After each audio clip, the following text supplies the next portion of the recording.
only one loss in Manchester as well. He kind of silently went through the field. We didn't expect him to do what he did, and I am so impressed with how he's performed.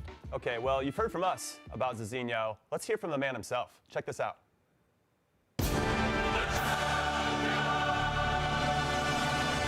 I knew that I couldn't feel the pressure, so I needed to play as well as I played the first 4 rounds, and then I would win. The ECL tournament becomes one of the most important of the season. This comes down to 90 minutes now of in-game action between these two. Zizinho versus Footwiz Tom. In the first match, I was really confident against them. In the second match, I didn't start very well, but in the second half, I got confidence back again and scored 3 goals. Make it 2, Eusebio! And Zizinho! I felt amazing when I knew I was qualified for top 8. He knows right now that he is one of the 8 who will be going to Madrid. Congratulations to Zizinho. The top 4 seed players couldn't do it, but maybe someone else can. Every player that comes here have a chance to win it.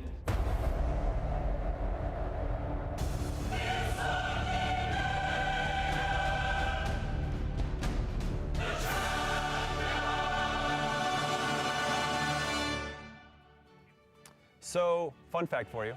I took a cab with Zizinho in Manchester from the airport to the hotel, and he's so cool, calm, and collected. And when I see him here in this interview, he's so humble. And I just wanted to puff out his chest, be a little arrogant. He's the only representative from South America. Get after it. I mean, a lot of these players aren't used to maybe being in the spotlight, being the best players around. We don't have Tex, we don't have Desari. Now these are the biggest players. They're in the final 8, so maybe they should just kind of puff their chest out a bit. I think they should. I think they should. If they need me to be their hype man, I'm for hire. That's what I'm saying. All right, now before we get into our next matchup, Rafsu versus NYC Chris, let's talk about Global Series points. And there's a lot at stake here, Dan. There is a lot at stake. For the majority of players, they're already in the top 16 of the Global Series rankings. However, for those who are slightly lower down, Nightwatch and Alan Arvey, the potential to get the extra points to get into that 3rd and 4th spot for the 315 is huge. I mean, Alan Arvey, his whole season could ride on this victory against Nightwatch, or this loss against Nightwatch. If he loses, he might not get to playoffs. That is potentially the biggest match of his season. So lots of points at stake, lots of money at stake, and a life-changing experience at stake. It's crazy.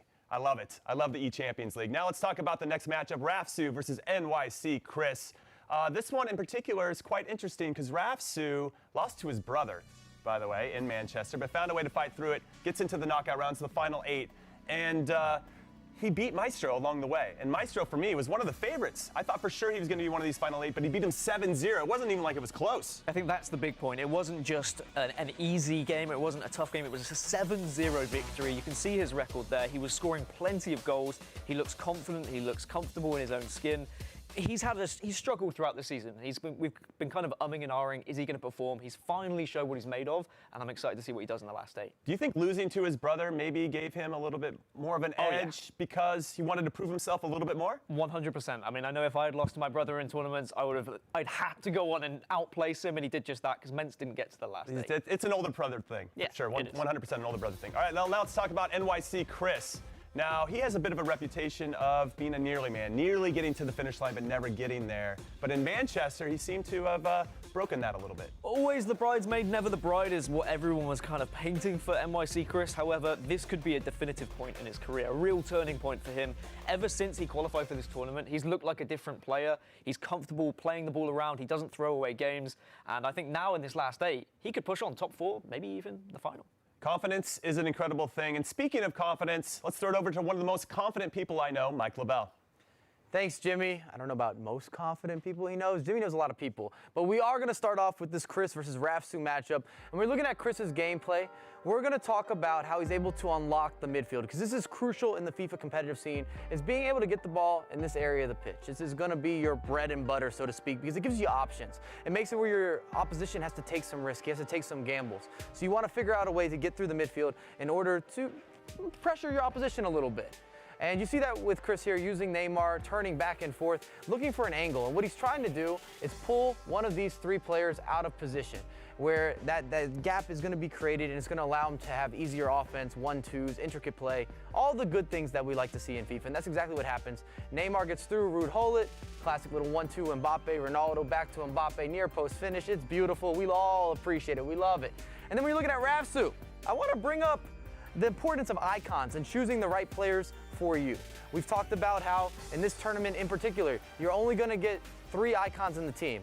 And the obvious 3 icons that I'm assuming most players are going to use are 9, Ruud Gullit, Patrick Vieira. But Rafsu, he's passionate about Eusebio. He talks about him, he puts him on his own little tier, so to speak, with icons. And that's what you're going to see here with Eusebio. He's going to cut back, and we're going to have a lovely finish. And something that makes Eusebio so special is that he's able to shoot with both feet from anywhere on the pitch, and it gives you something a little bit extra. And when you're limited to only having 3 guys that are going to necessarily have that icon vibe, that icon feel, you got to make sure you choose correctly. And I would be shocked if Rafsu does not use Eusebio and leave off one of the other big 3. I'm not sure that Jimmy would make the big 3 icons, but I'd still put him as an icon and figure. Back to you.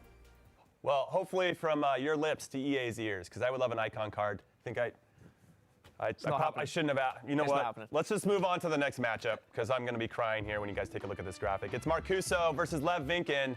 Now, this is the matchup that was the most intriguing to you, Dan. Let's talk about Marcuso first. I'm so excited for this matchup, and particularly excited for Marcuso. I mean, to get here, he took down Nicholas 4-3, and that is no easy feat. If you don't know who Nicholas is, he's #1 on the PlayStation rankings, and the fact that Marcuso's shown now that he can beat those kind of players really demonstrates he's not just a cricketer king. Yes, okay, he has that in his arsenal, but he's got everything else now to boot. He can hold on to the ball, he can play possession, he's very smart, and he looks damn good when he does it as well. Now, what do you think Lev Vinkin is thinking, knowing that he beat Nicholas? Because that's a formidable opponent in the way that he did it. Yeah, the score was close, but he was in control of both of those legs. Do you think that's worrying Lev Vinkin at all? I'd like to think that Lev Vinkin won't look at who Marcuso's beaten, and in fact, Lev Vinkin should be looking at who he's beaten and how he got to this tournament.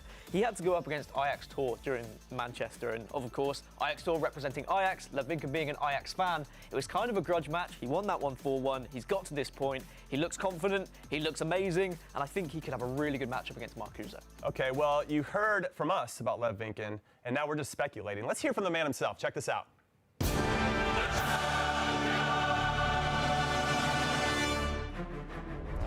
A great Champions League player is, I think, the players that step up in the big games. Area's free, but it doesn't matter because Lev Vinkin has found a way through the defences here. I'm one of the best because I built up a lot of experience in the last 2 years. I play so many events. Here comes Lev Vinkin now. Could he score the first goal? Yes, he has. I think I can score goals. My defense is also good. I think I can slow the play down. Here's Lev again. Oh no! Is he on for a hat-trick? Stay positive is the biggest thing for me. I just always think if he can score 2 goals, I can do it as well. He's having fun now. It's party time for the Dutchman. He's in Madrid. Congratulations, Lev Vinkin. I want to show the world what I can do.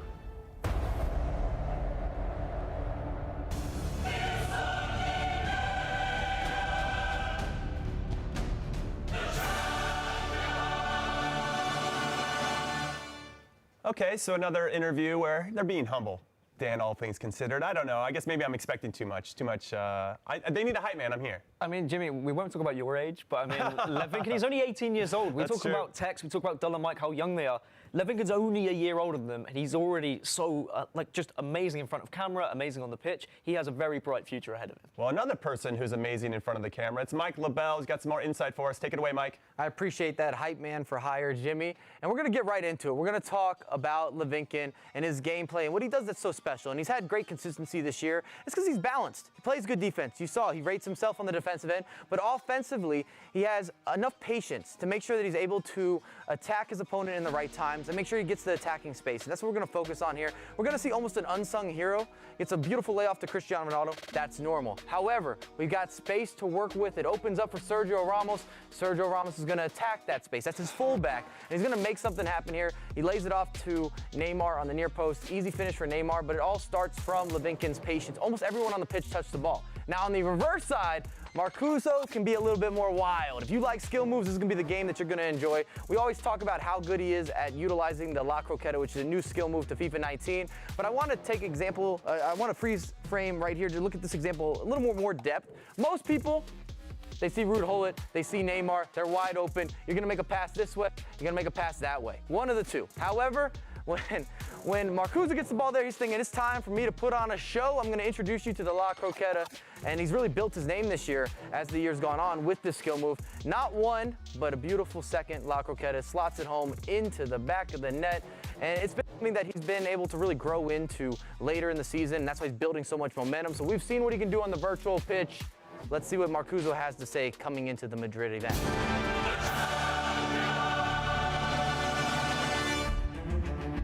ECL, I think you have to be very strong mentally, very strong.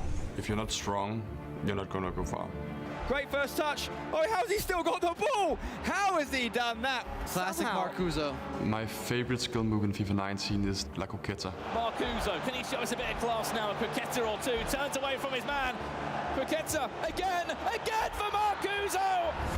It's very fast and you can change its direction very quickly and no one can stop it, so yeah, I think I might be the best in the world. Marcuso, job done for him. He is in the form of his FIFA career at the moment. I always try to be the best, I want to show him the best. But I mean, everyone have a chance at the tournament. It's like the 8 best players in the world who are there. So no matter what, it's going to be tough, but I feel very confident.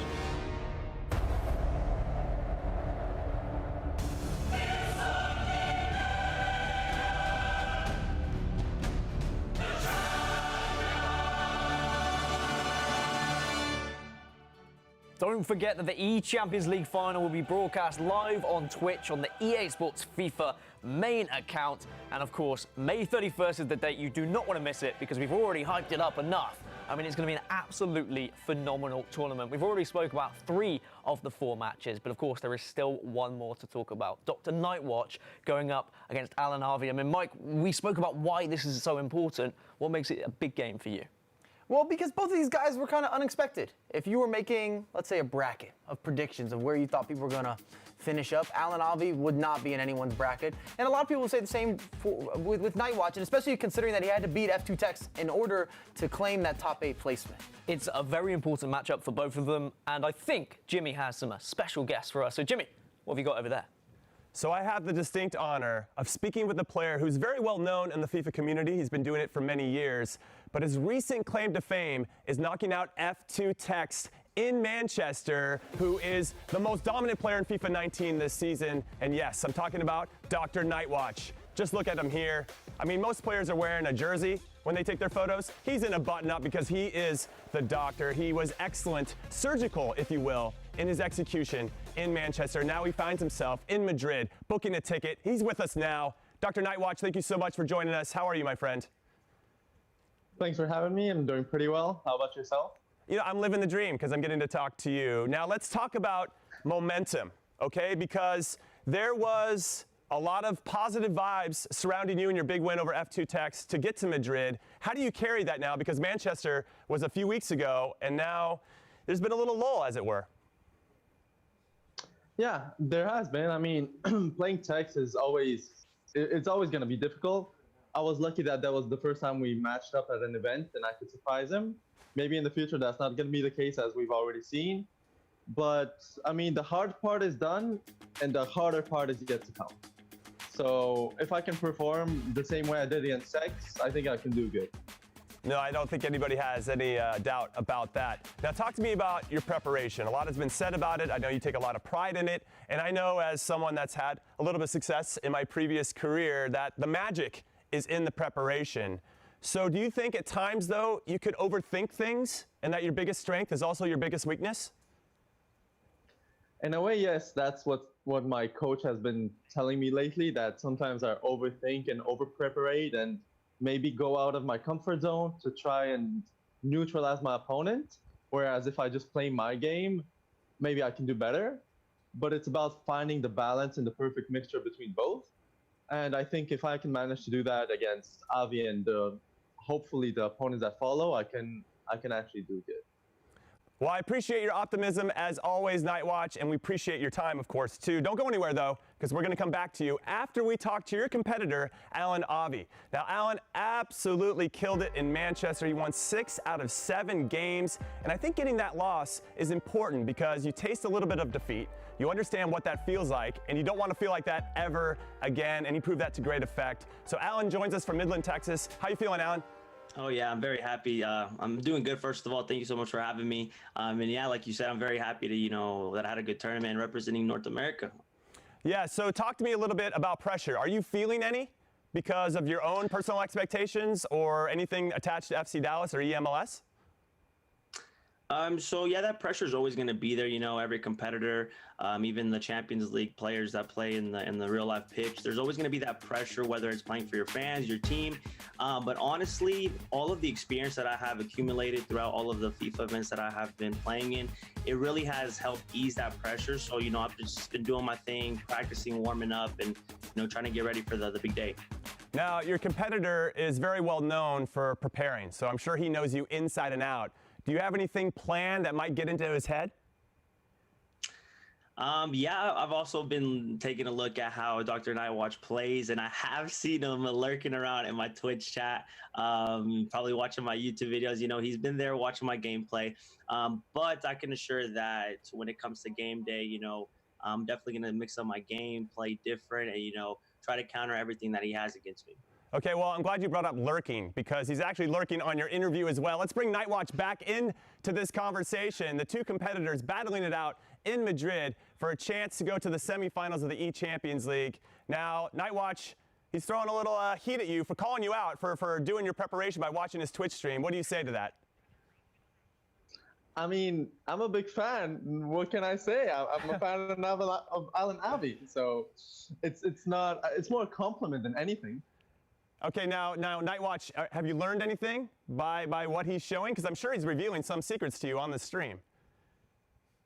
No, I haven't learned anything. He is a complete mystery to me, and I have no idea how he plays. Now, Alan, have you done any lurking on Nightwatch? Have you been going to watch any old videos or anything that he likes to do? I actually have. I watched the Bucharest event. I saw him when he played F2 Tex. I must admit, he did get unlucky. Dr. Nightwatch did get unlucky. I thought he had him in the first game. He had a lot of chances that he should have buried. I did observe that game, but definitely took my notes while he played, that revenge against F2 Tex. Now, of all the competitors that are left in this competition, both of you guys have been analysts. So you've been sitting on the couch or the desk with us. Nightwatch, how did you think Alan did? Do you think he's better at analyzing the game than you are? I'd rather him be better at me at analyzing than playing, so let's say that I'll take that. All right, and then Alan, this is the analyst derby. That's what we're calling it. How are you feeling about taking down Nightwatch? I mean, yeah, like he said, he's also a great analyst as well, but I'm trying to get ready. It's going to be a very great battle. He's an analyst. I'm an analyst. Everybody's going to be observing this game from that point of view, like you said, the derby. But I'm going to give it on. Hopefully I come out big and victorious in that day, All right, well, thank you guys for your time, and we look forward to seeing you in Madrid. And now we're going to throw it back to the desk.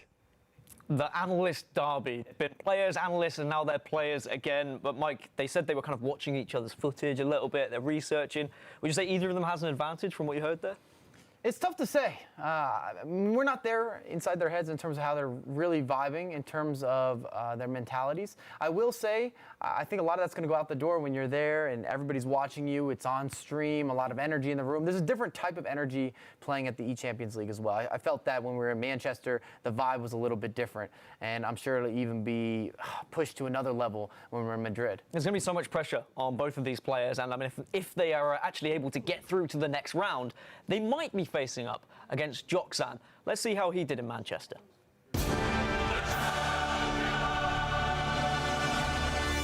This is the first ever eChampions League, and I wanted to take part in it.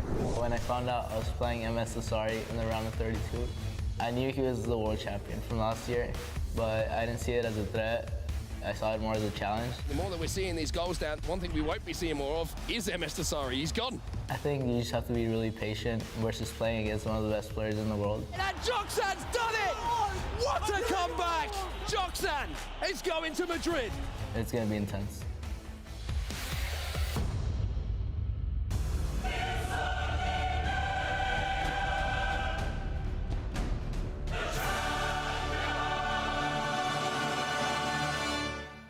Yeah, I got to love that energy from Joxan amongst all the players. He's got some pretty good energy, and I'm happy to be back on the desk with you guys. It's fun interviews, right? Analyst Darby? I like that you were trying to stir the pot a little bit as well. I was trying to do my best Spencer impression, but he's probably a little bit better at that, stirring the pot, than I am.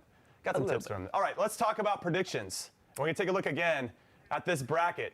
Because before I get a winner from you guys, just tell me who you think is the favorite out of these 8, and then who's the dark horse. The favorite definitely comes from the Marcuso versus Levinka matchup. Whoever wins that is going to be the favorite for the tournament, just because that's the most difficult matchup. If you were to ask anyone, that's the game that you're saying, okay, those guys have to be building momentum. Dark horse, Alan Avi, no doubt about it. Okay. He's got the highest ranking, or the lowest ranking, however you want to say it. He's barely in the top 60. Everybody else is almost knocking on the door of being top 16 or better. Okay, and then Dan, how about you? Favorite and dark horse? My dark horse is probably going to be Dr. Nightwatch. I just love the way he analyzes the game and how he prepares. Favorite, I'm actually going to go for Lev Vinken. I think that he is my favorite for this tournament. Okay, and now I'm going to really put you on the spot. Who do you think is going to win? Mike, I'll start with you. Ooh. Oh. They weren't ready for this Look, one. that's fine. That's fine. I'm going to go against the grain because you're favored Levinkin to go the whole way. Yeah. And I'm going to go Marcuso to go the whole way. I think he's been building momentum. He's going to do something crazy. Okay. Yeah. I'm going to stick. I'll stick with Levinkin. So we're He's all my betting on favorite. that matchup. He's my favorite, and I think he's going to win the whole thing. Okay, now I'm going to go just with my heart. There's 3 Americans, and there's 1 Dane, and I have Danish blood. So those are my guys, and then I think one of them is going to win. I'm not giving any names. I'm sitting on the 50% chance. All right, guys, thank you so much for your time. This has been great to be able to do this. And for everybody at home, as a reminder, here are the important details that you don't miss. This whole special event that's going down in Madrid next week, May 31st. eChampions League final. It's the 8th. We're going to get it down to 1. The winner is going to go onto the field in Madrid for the Champions League final itself. Make sure you watch live on twitch.tv/EA Sports FIFA. So on behalf of me and Dan and Mike and everybody here at EA, we thank you guys for watching, and we'll see you in Madrid.